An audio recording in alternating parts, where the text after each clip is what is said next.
ঘুমার থেকে উঠে স্কুলে চলে আসতেছে, ব্যাগ বই, ব্যাগের বই ব্যাগে আসে, বেরই করে না। এই যে জিনিসগুলো আপনারা দয়া করে এগুলো বিষয় মাথায় রাখবেন।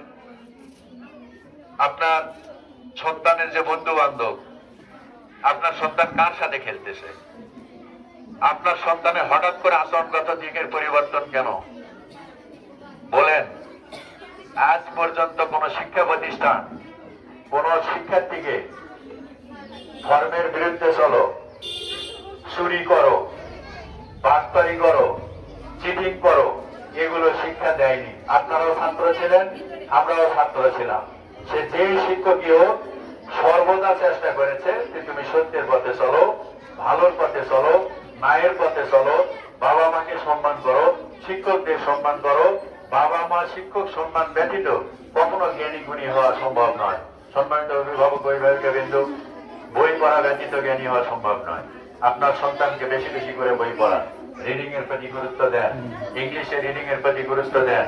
আপনি আপনার সন্তানকে নিয়ে বাইরে ঘুরতে গেছেন, আপনি একটা সাইনবোর্ড দেখতে পাচ্ছেন, আপনার সন্তানকে জিজ্ঞাসা করেন যে এখানে কি লেখা।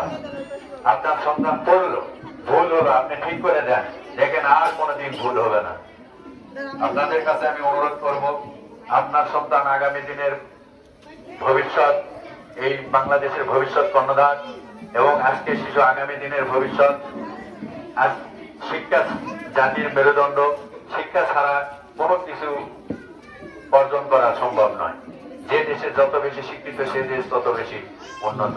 আপনার সন্তানকে আপনি হাতে কলমে, কথায় বার্তায়, চাল চলন, চলাফেরা সবকিছুর দিক দিয়ে আপনি আপনার সন্তানকে ইমপ্রুভ করবেন, ভালো মানুষ বানানোর স্বপ্ন দেখবেন, দেখাবেন। সম্মানিত অভিভাবক অভিভাবিকা বিন্দু, আজকে বার্ষিক পরীক্ষার ফলাফল প্রকাশ হবে। এখানে কেউ ফার্স্ট হবে, কেউ লাস্ট হবে। সবাই ফার্স্ট হবে না, সবাই লাস্ট হবে না। এই রেজাল্ট দ্বারা আপনারা আপনার সন্তানকে মূল্যায়ন করবেন না। আপনার সন্তান ফার্স্ট হয়েছে, আর একজনের সন্তান লাস্ট হয়েছে, কিন্তু ওই সন্তানটা অনেক কিছু জানে, সাধারণ জ্ঞান জানে, তার কথাবার্তা চলাফেরা সুন্দর, সেই সন্তানই হলো জ্ঞানী। কিন্তু ফার্স্ট হয়েছে, কিন্তু ওই লেখাপড়া ব্যতীত অন্য কোনো জ্ঞান নেই তার। এই দিকগুলো আপনার মাথায় রাখতে হবে। অর্থাৎ একাডেমিক পাঠ্যপুস্তকের বাইরে আপনার সন্তানকে বিভিন্ন ভাবে জ্ঞানী গুণী করে গড়ে তোলার চেষ্টা করবেন। সম্মানিত অভিভাবক অভিভাবিকা বিন্দু, আজকে আমরা বার্ষিক পরীক্ষার যে ফলাফল দিচ্ছি, এখানে 3টি বিষয় আপনারা মাথায় রাখবেন। অনেক শিক্ষার্থী আছে এই তৃতীয় বার্ষিক পরীক্ষায় ফার্স্ট হয়েছে, কিন্তু এই রেজাল্টে কিন্তু ফার্স্ট হতে পারেনি। কেন ফার্স্ট হতে পারেনি?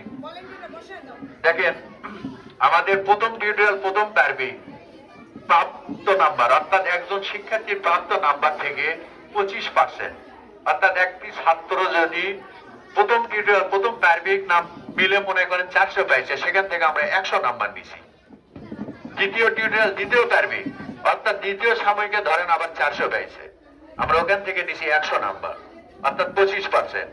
তৃতীয় টিউটোরিয়াল তৃতীয় বার্ষিক, অর্থাৎ বার্ষিক মনে করেন 400 পাইছে, ওখান থেকে 50%, অর্থাৎ 200 নাম্বার নেওয়া হয়েছে। এই 100 যোগ 100 যোগ 200, তাহলে কত হলো? 400। এই 400 নাম্বার দিয়ে বার্ষিক পরীক্ষা কিন্তু রেজাল্ট।